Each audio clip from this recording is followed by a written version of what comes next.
신유의 뉴스 정면 승부 3부 순서 시작합니다. 제가 항상 드리는 말씀이지만 샵 0945로 여러분이 문자 보내주시면 저희가 여러분의 의견 최대한도로 방송에서 반영하도록 하겠습니다. 자, 신유의 긴 문자 100원, 짧은 문자 50원입니다. 신유의 뉴스 정면 승부 3부 정면 인터뷰인데요. 오늘은 국민의힘 이용호 의원 연결해서 당내 현안, 정치 현안에 대한 입장 직접 들어보겠습니다. 이 의원님 안녕하세요.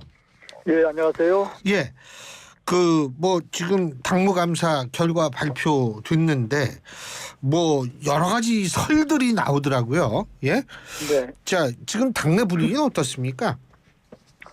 요즘 날씨금 정말로 가라앉아 있죠. 흉흉합니다. 예. 아시다시피 지난 21대 총선에서도 현역 교체율이 43%에 이르렀기 때문에 예. 이번에도 그런 정도 되지 않을까 이렇게 보고 있기 때문에 그러면 2명 중에 1명이 거의 갈리는 것이거든요. 예. 그러니까 지금은 의원들이 굉장히 좌불 안 석인 그런 상태고, 그러니까 믿을 곳은 지역구밖에 없다. 그래서 하루에도 몇 차례씩 지역구를 오르내리는 그런 상황입니다. 예. 그렇군요. 특히 이제 좀 안전하다고 불리는 지역, TK 지역, 이런 쪽 의원분들이 조금 좌불안석인 경우가 더 많나요?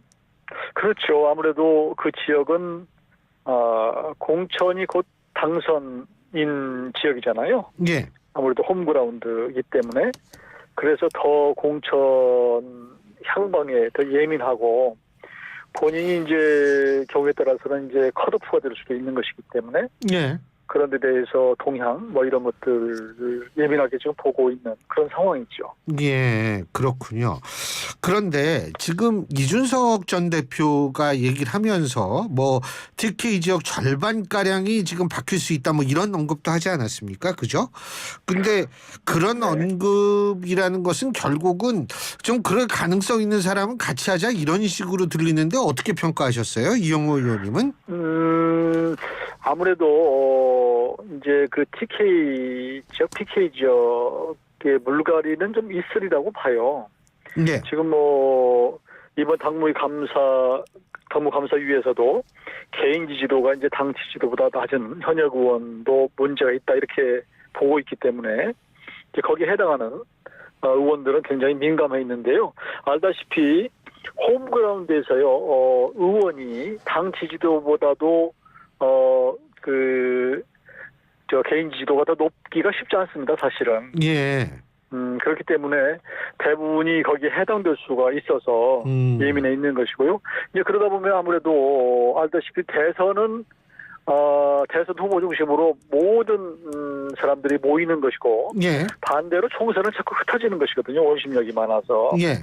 그러다 보면 이제 공천에 탈락하는 사람들은 새로운 정당으로 갈 가능성이 높죠. 그러니까 이준석 신당이 생길 경우에 TK를 주요 타겟으로 한다면 상당히 많은 이제 의원들이 공천에서 탈락해서 나온다면 거기에 몸담을 가능성이 있다고 보여지는 것이죠.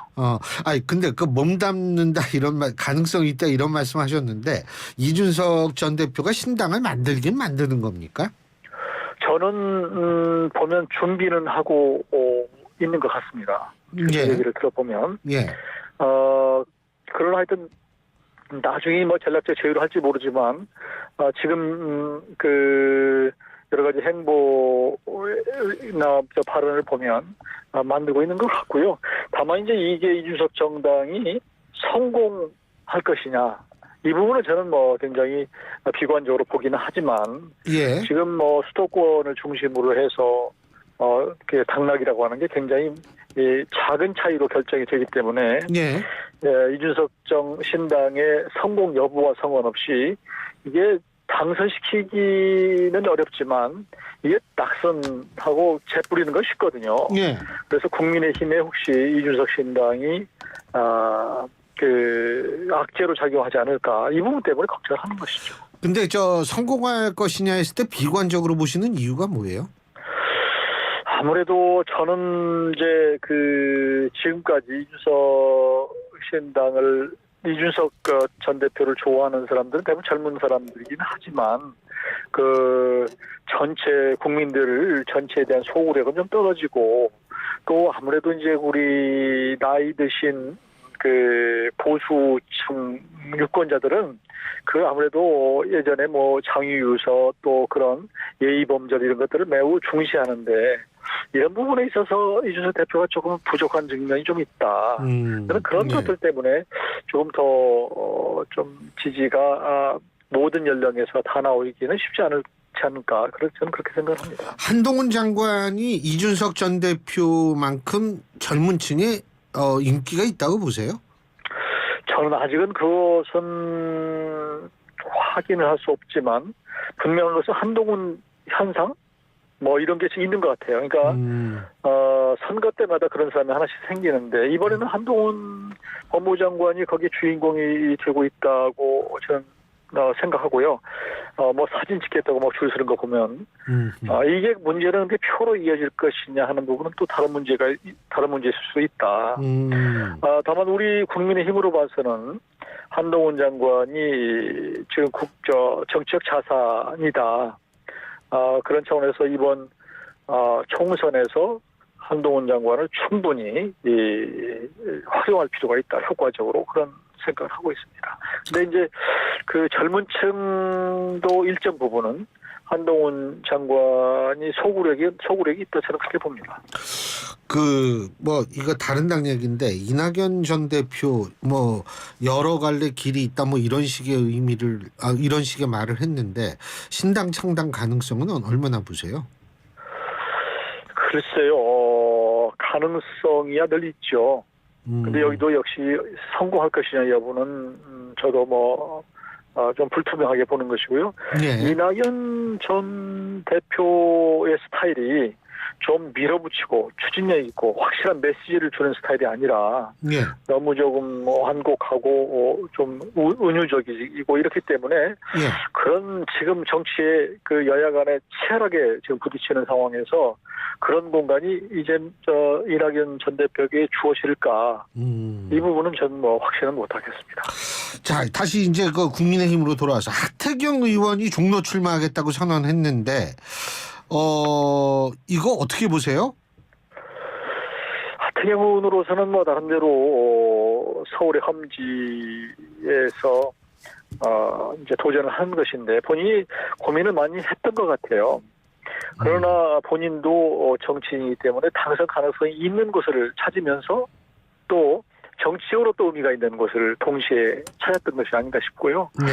그 종로를 선택을 할 때는 나름대로 이제 정책 비중도 보고 정책 의미도 보고 또 해서 선택을 했는데 다만 최재형 의원님하고 소통 과정에서 조금 해석이 좀 달랐던 것이 아닌가 이런 생각을 합니다. 어떻게 정리는 뭐 경선으로 가나요? 그건 저는 뭐 모르겠어요. 그러니까 지금 너무 본인이 선언을 한 상황이라 발을 빼기가 쉽지 않을 수도 있는데 저는 정치라고 하는 것은 생물이고 또 당 차원에서 가용 자원을 좀 이렇게 교통 정리하고 이런 것들이 필요하거든요. 정치적으로 배치하고 이런 차원에서 지금 본인이 나름대로는 뭐 지도부가 상의를 했다 안 했다 이런 논란이 있기는 합니다만 저는 좀 적절한 시기에 전체적으로 수도권 전체를 놓고 좀 교통 정리를 좀 해야 되겠다. 그런 과정에서 정리를 하면 어떨까 그런 생각을 합니다. 근데 그 교통 정리 말씀하셨는데 지금 이용호 의원님께서 그 출마 선언을 한 마포갑 같은 경우에도 최승재 의원, 조정훈 의원 그리고 신지호 전 의원 이런 분들이 다 지금 출마 선언을 하고 있거든요. 출마를 준비하고 있거든요. 네네. 어떻게 보세요 여기는? 다들 뭐 경쟁력이 있는 분들이라고 생각하고요. 예. 그런데 이제 이 인적 자원들을 이렇게 한 곳에서 소모를 하는 게 우리에게 맞느냐 빈 곳도 꽤 있거든요. 예. 이분들이 경쟁력이 있기 때문에 굳이 여기를 선택을 꼭 해야 되느냐. 그런 생각을 하고 다만 이제 제가 좀 문제를 제기하고 싶은 것은 이렇게 된 마포갑이 이렇게 된 데에는 강승규 지금 대통령실 수석 여기가 당협위원장을 했거든요. 예. 그래서 거기를 떠나는 입장인데 아직도 여러 가지 미련을 두면서 이 마포갑을 좀 정치적으로 혼탁하게 좀 만들고 있다라고는 비판도 꽤 있습니다. 그래서 저는 사실 그런저런 것들 때문에 마음은 좀 불편한 부분도 있고요.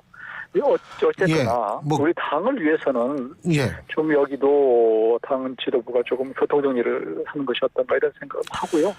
또 한 분 보니까 여기 후보로 오신 출마를 하신 분 보면 그냥 어디 가서 늘 얘기하는 게 민주당 586을 집으로 보내겠다 이렇게 계속 말씀하시던데 왜 하필이면 586이 없는 마포갑으로 왔는지 좀 이해하기 어렵다. 그래서 당에서 좀 교통정리를 할 필요가 있다 생각합니다. 강승규 수석 말씀은 좀 개인적인 의견으로 저희가 받아들이겠습니다. 자, 지금 그리고 김기현 대표가 지금 불출마 험지 출마 공고하는 이제 혁신위는 이게 언제까지죠? 목요일까지인가요?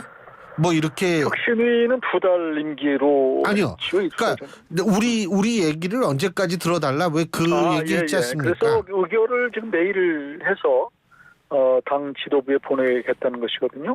예.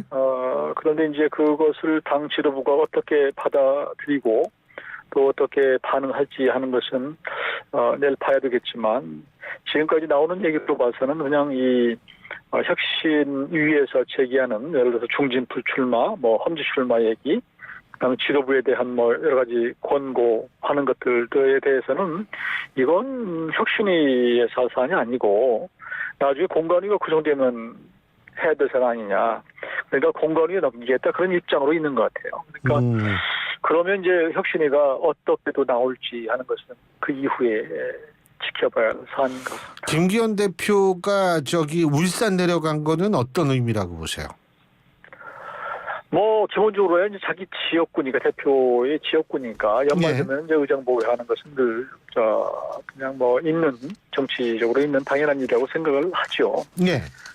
그런데 이제 거기에서 이제 내놓은 메시지가 대통령과 가깝다 하고 이렇게 말씀하신 거 물론 당 대표가 당연히 대통령하고 가까워야 되는 것이죠. 예. 그런데 이제 한편에서는 또 지난번 강서구청장 선거 때 보면 당과 대통령실의 관계가 과연 이게 수평적이냐, 서로 역할 분담이 되느냐, 이런 데에 대한 또 여러 가지 시각이 또 다른 시각이 있었단 말이에요. 예. 그런 데서 오로지 서로 가깝다는 거 하나 가깝다고 하는 이것을 강조하는 것이 지금 혁신위에서 얘기하는 것과 어떤 관계가 있는 것인지 좀 이해하기 어렵다 그런 시각도 또 꽤 있습니다.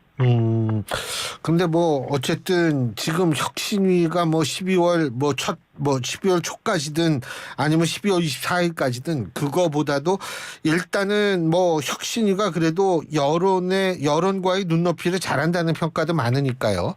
좀 당의 입장에서 볼 때에는 꼭 중진 험지 출마 말고도 예를 들면 비례대표 50% 청년 50% 이런 거는 받아들일 수 있는 거 아니에요? 지금이라도?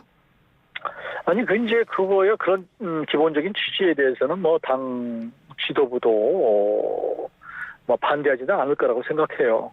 근데 그걸 지금 공관위가 출범하기 전에 또 당 지도부가 거기에 대해서 그럼 그렇게 하자 이렇게 하기도 조금 어려운 측면이 있다고 생각이 돼요.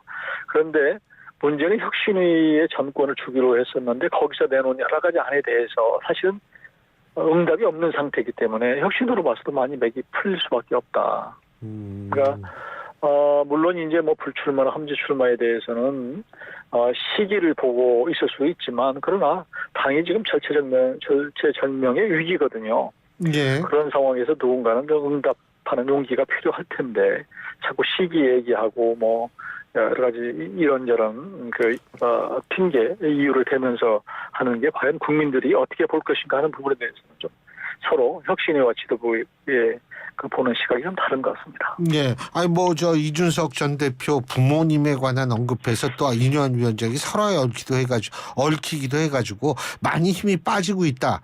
이런 얘기 있는데 동의하십니까? 그것도 여러 가지 이유 중에 하나가 될 수가 있겠죠. 그렇지만 근본적인 것은 혁신위가 제대로 국민이 원하는 그런 메시지를 내고 그런 제안을 우리 당이 수용하는 모습을 보였느냐고 하는 것이거든요. 그러니까 혁신위가 출발을 할 때 강서구청장 선거에 패배했을 때 절박한 그 상황, 거기서 지금 많이 둔감해졌다. 다시 그 이전에 평온한 상태로 돌아가서 조금 지금 우리가 국민들이 느끼는 체감과는 많이 우리 당의 내부 온도는 좀 차이가 있다고 생각을 합니다. 알겠습니다. 예, 오늘 말씀 여기까지 듣겠습니다. 고맙습니다. 네, 고맙습니다. 예, 지금까지 국민의힘 이용호 의원이었습니다.